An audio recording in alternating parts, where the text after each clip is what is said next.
Sir ఇక ఇటు రేవంత్ రెడ్డి గారి పైన నిన్న మోదీ గారు కొన్ని కీలక వ్యాఖ్యలు చేశారు. అంటే ఇక్కడ హైడ్రా ప్రవేశపెట్టి అన్నీ కూల్చేస్తూ వస్తున్నారు గదా! దానిపైన ఆయన స్పందించారు.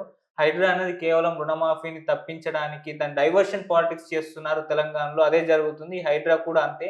అంతకు మించి పెద్ద ఏమీ లేదని జెప్పేసి ఆయన కూడా కామెంట్ చేశారు. సో, హైడ్రా విషయంలో ఇప్పుడు మోదీ గారు కూడా స్పందించారంటే దీన్ని పైన సీరియస్‌గా ఏమన్నా తీసుకునే ఛాన్సెస్ ఉన్నాయా సార్? ఎందుకంటే ఫైట్ జరుగుతుంది గదా! మా ఇల్లు కూల్చొద్దు అని జెప్పేసి ఆ విధంగా. ఆ! ప్రభుత్వం చర్య తీసుకునేదానికి ఇక్కడ ఏం లేదులెండి. కేంద్ర ప్రభుత్వం తీసుకునేదానికి. హ్మ్. ఒకవేళ రాజకీయ పరంగా ఆయన మాట్లాడుండొచ్చు. ఎందుకంటే ఆయన ప్రధానమంత్రి అయినా గాని పార్టీ నాయకుల్లో పెద్ద గదా! అవును. అందువల్ల ఇక్కడ గూడా బీజేపీ, ఈ కాంగ్రెసు హ్మ్. మధ్యలో బీఆర్ఎస్ ఉంది.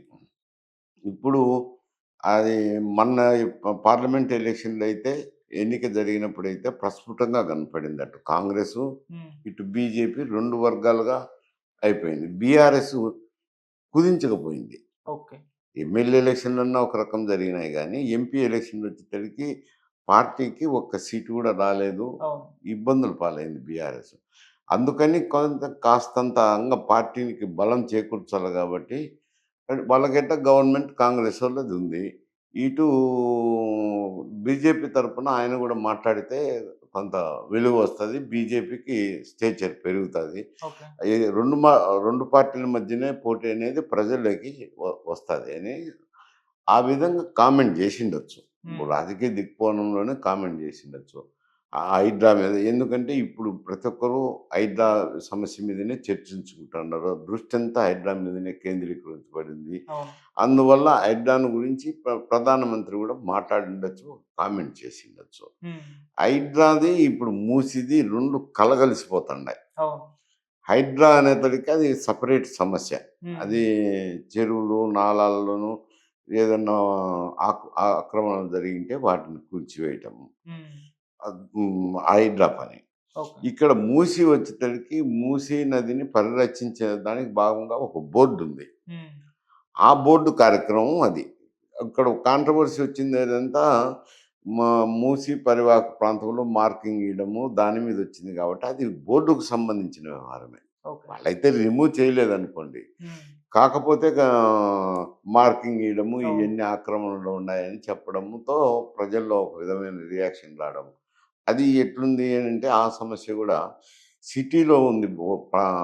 ఓల్డ్ సిటీలో అవును. ఉండే ప్రాంతంలోనే అది ఈ ఇబ్బందుండేది. హ్మ్. మళ్ళీ ఇటు రంగారెడ్డి జిల్లాలోను, నల్గొండ జిల్లాలోను గూడా మూసి పారుతది గాబట్టి, ఆ వాసనొస్తాండాయి. కంపు లేకుండా పోతది. మంచినీళ్ళొస్తే పొలాలకు పెట్టుకునే దానికి బాగా అవకాశం ఉంటదని వాళ్ళందరిలోనూ గూడా చేస్తే మంచిదనేదే ఉంది. హ్మ్. రంగారెడ్డి జిల్లాలోను, ఆహ్, నల్గొండ జిల్లాలోను. హ్మ్. కాకపోతే ఈ ఓల్డ్ సిటీలో ఉండే ప్రాంతంలో ఈ ఆక్యుపేషన్స్ ఉండేది. ఉండే చోట అది రిమూవ్ జేస్తే ఈ పేద ప్రజానీకము కూలీ నాలి చేసుకొని కాస్తో గీస్తో మిగిల్చుకొని ఏదో స్థలం తీసుకొని ఏదో ఇల్లు వేసుకోవటమో ఏయో ఒకటి చేసింటారు కాబట్టి నష్టపోయేది మేమని ఇక్కడ రియాక్షన్ ఉంది. ఓకే. అది సమస్యను అన్ని కలబోసి చూస్తున్నారు. హైడ్రాను, హ్మ్. మూసి రివర్ బోర్డును ఒకటిగా చూస్తున్నారు. ఇక్కడ కూలగొట్టేదే కార్యక్రమం, అక్కడ కూలగొట్టేదే కార్యక్రమం. కూలగొట్టేదంతా హైడ్రానేనని అనుకుంటున్నారు గానీ హైడ్రాకు సంబంధం లేదు. ఓకే. మూసి రివర్ బోర్డ్ మీదయితే పాత సిటీలో అయితే రియాక్షన్ ఉంది. ఓకే. సార్ ఈ హైడ్రా పైన కాంగ్రెస్‌లోనే భిన్నాభిప్రాయాలు వ్యక్తం అవ్వడం మనం చూస్తున్నాం సార్. దానం నాగేందర్ గారు మొన్న మాట్లాడుతూ పేదల ఇల్లు ఎందుకు కూల్చేస్తున్నారు? ఎళ్లి ఐమాక్స్‌ని కూల్చుకోండి. అది కూడా చెరువులోనే కబ్జా చేసి కట్టారు గదా! అని అన్నారు. మన మధు యాష్కి గారు కూడా మాట్లాడుతూ ఎళ్లారు అక్కడికి. మూసీ పరివారక ప్రాంతాల వాళ్ళందరిని ఎళ్లి మీకు నేనండగా ఉంటాను. మిమ్మల్ని నేను కాపాడుకుంటా అని చెప్పేసి ఆయన. ఒకవైపేమో రేవంత్ రెడ్డి గారు కూల్చుకుంటూ పోతే వీళ్ళేమో ఈయన అగైన్స్ట్ అంటే భిన్నాభిప్రాయాలు వ్యక్తం అవుతున్నాయా? లేకుంటే ఆయన పూస్తే ఈయన మెల్లగా ఆయింట్‌మెంట్ పూసినట్టుగా వీళ్ళు కవర్ చేసుకుంటున్నారా? అన్న అనుమానాలతో వ్యక్తం అవుతున్నాయి సార్. మీరేం చెప్తారు? అంటే మధ్యయాస్కి అనంటే పిసిసి అధ్యక్షుడు. అవును. అక్కడ బాధితుల దగ్గరికి వెళ్ళినప్పుడు తప్పకుండా 2 మంచి మాటలు మాట్లాడాల్సిందే. మాట్లాడింది ఛాయాచితంగా అది మూసీకి సంబంధించిన వ్యవహారం. మూసీ రివర్ బోర్డ్‌కి సంబంధించిన వ్యవహారం. హ్మ్. మిక్స్ అవుతున్నాయి. హైడ్రాను, మూసీ రివర్ బోర్డ్ అథారిటీది మిక్స్ అవుతున్నాయది. ఓకే. మిక్స్ అయినప్పుడు ఇటువంటి సమస్యలన్నీ వస్తున్నాయి. హ్మ్. కానీ ఇది వేరు, అది వేరు. ఓకే. పరిగణలోకి తీసుకుంటే అప్పుడు సమస్య క్లియర్గా అర్థమవుతుంది. ఓకే. ఒకవేళ మూసీ నది పరివాహక ప్రాంతంలో పేద ప్రజానీకం ఉన్నారు కాబట్టి వాళ్ళ రక్షించే బాధ్యత మేము తీసుకుంటామన్నారు. రేవంత్ రెడ్డి కూడా అదే స్టేట్మెంట్ ఇచ్చారు కదా, ఎవరిని నష్టపోనిను, హ్మ్. నష్టపోనిచ్చే పరిస్థితే లేదని అంటున్నాడు కదా. హ్మ్. ముఖ్యమంత్రి గారైనా అదే మాట మాట్లాడినారు, పిసిసి అధ్యక్షుడైనా అదే మాట మాట్లాడుతుంటే ఆ, ఈ దానం నాగేంద్రదైనా అదే కదా, పేదోళ్ళని ఎందుకు కూలగొడతారు అని. అవును. కాకపోతే ఇది డిఫరెంట్ వర్షన్స్ వస్తున్నాయి. ఓకే. సో, అంటే సార్ వీళ్ళు డిస్కస్ చేసుకోరు ఆ విధంగా. అంటే దానం నాగేంద్ర గారు చేసిన కామెంట్స్ పైన వీళ్ళు డిస్కస్ చేసుకోకుండా వాళ్ళ వాళ్ళ అభిప్రాయాన్ని వ్యక్తం చేస్తున్నారా? లేకుంటే మాట్లాడుకొని ఈళ్ళు టాక్టిక్స్‌గా వ్యవహరిస్తున్నారు. ప్రజల దగ్గర ఒక వైపు నుంచి ఇలా మెల్లగా చేద్దాం, ఇంకో వైపు నుంచి కూల్చేసుకుంటూ వద్దామన్న ఒక వ్యూహాత్మకంగా వెళ్తున్నట్టుగా కనిపిస్తుంది. వ్యూహాత్మకం ఏం కాదు. హ్మ్. బాధితుల దగ్గరికి వెళ్ళినప్పుడు పరామర్శించి అవును. వాళ్ళకు కన్సోల్ చేయాలి కాబట్టి అక్కడ మాట్లాడే విధానం వేరుంటది.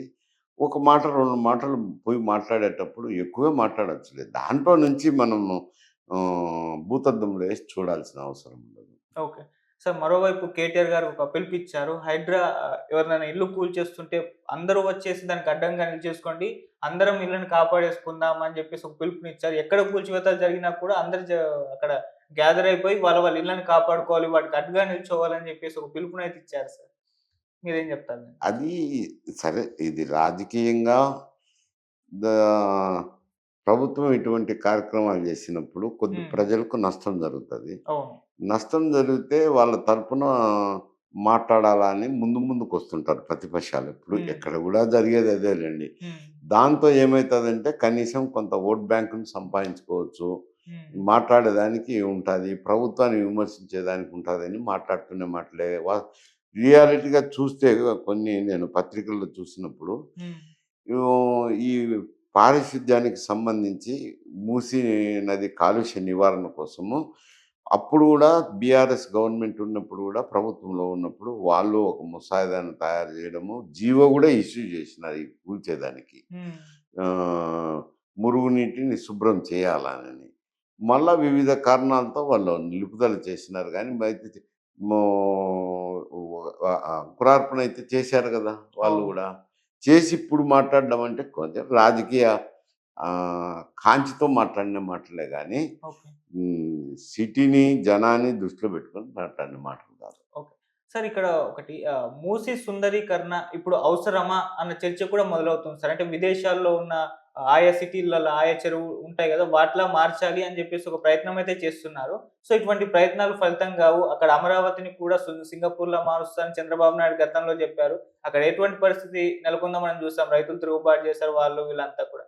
సో, ఇప్పుడు ఇక్కడ కూడా సేమ్ పరిస్థితి. అంటే విదేశాలను జూసి ఆ విధంగా తయారు చేద్దామన్న ఒక ప్లాన్ ఏదైతే ఉందో అది వర్కౌట్ అవుతుందంటారా సార్? విదేశాలు కాదిక్కడ. హ్మ్. ముందు సబర్మతి నదిలో ఇట్నే కాలుష్యం అయితంటే, హ్మ్. మోడీ గారు ముఖ్యమంత్రిగా ఉన్నప్పుడు సబర్మతి కాలుష్య నివారణ కోసం కొన్ని చర్యలు చేపట్టి, అక్కడ కాలుష్య నివారణ చేసినారని. అదే పద్ధతిలో ఇక్కడ గూడా కాలుష్య నివారణ. హ్మ్. కాలుష్య నివారణ చేయటం తప్పని ఎవరం అనలేం. ఓకే. అది మంచి కార్యక్రమమే. హ్మ్. కాకపోతే ప్రజలు నష్టపోకుండా ఉండేది గూడా చూడాల్సిందే. ఎందుకంటే వాళ్ళు పేద ప్రజానీకము. హ్మ్. మూసి ఒడ్డున ఉండే వాళ్ళంతా పేద ప్రజానీకమే ఉంటారు. హ్మ్. కూలీ నాలి చేసుకొని బతికే వాళ్ళుంటారు. అటువంటోళ్ళకు నష్టం జరగకుండా చూడాలనేది ఎవరైనా విమర్శించేది. మూసిని ఆహ్, సుందరీకరణ గాదు, కాలుష్యం లేకుండా చెయ్యాలి గదా. ఓకే. ఇంత పెద్ద పట్టణము, మహానగరం అయితంది. ఆ మధ్యలో ప్రవహింత వాసనొస్తుంటే, హ్మ్. అది ఎవరికైనా చూసే వాళ్ళకి అసహ్యంగా ఉంటది. ఓకే. చేసిన దాన్ని తప్పులు పట్టాల్సిన అవసరం లేదు. కాకపోతే వాళ్ళకి నష్టం జరగకుండా చూడండి అని చెప్పాలి. ఓకే. సార్ ఇక ఈ హైడ్రా ఎఫెక్టు వచ్చే సంవత్సరం జీహెచ్ఎంసీ ఎలక్షన్స్ రాబోతున్నాయి గదా! వీటిపైన ప్రభావం చూపిస్తుంది. అక్కడ తెలిసిపోతుంది.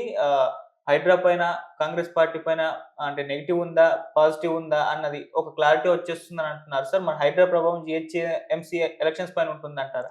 మొత్తం అంతా ఎందుకుంటుంది? హ్మ్. ఏదో అది ఎవరైతే బాధితులుంటారో హ్మ్. అటువంటోళ్ళు రియాక్ట్ కావచ్చు. ఓకే. ఎన్నికల్లో ప్రభుత్వం చేసింది నష్టం జరిగింటది గదా, ఎవరికైనా గానీ. నేను మధ్య తరగతి కుటుంబీకుని. హ్మ్. ఒక ఇండ్లేసుకున్నాక ఇప్పుడు ఏదో వచ్చి హైడ్రా వచ్చి కూల్చేసిందనుకో, నష్టం నష్టమే గదా నాకు గూడా. అవును. నువ్వు ఒక పేదోడి కంటే నోరెత్తి, గళమెత్తి మాట్లాడతారు. హ్మ్. అతని తరపున కొందరు మాట్లాడొచ్చు. ఇక మధ్యతరగతి కుటుంబీకులు మిగతా వాళ్ళు కూడా నష్టపోతుంటారు కదా! వాళ్ళని గురించి మాట్లాడరు. అటువంటోళ్ళు నష్టపోయినోళ్ళు డెఫినిట్‌గా ఈ ప్రభుత్వానికి వ్యతిరేకంగా ఓట్లేస్తారు గదా! అవును. కొద్ది మేరకు ఉంటది. నష్టం లేకుండా ఉండదు అని చెప్పలేం. కొద్ది మేరకు ఉంటది.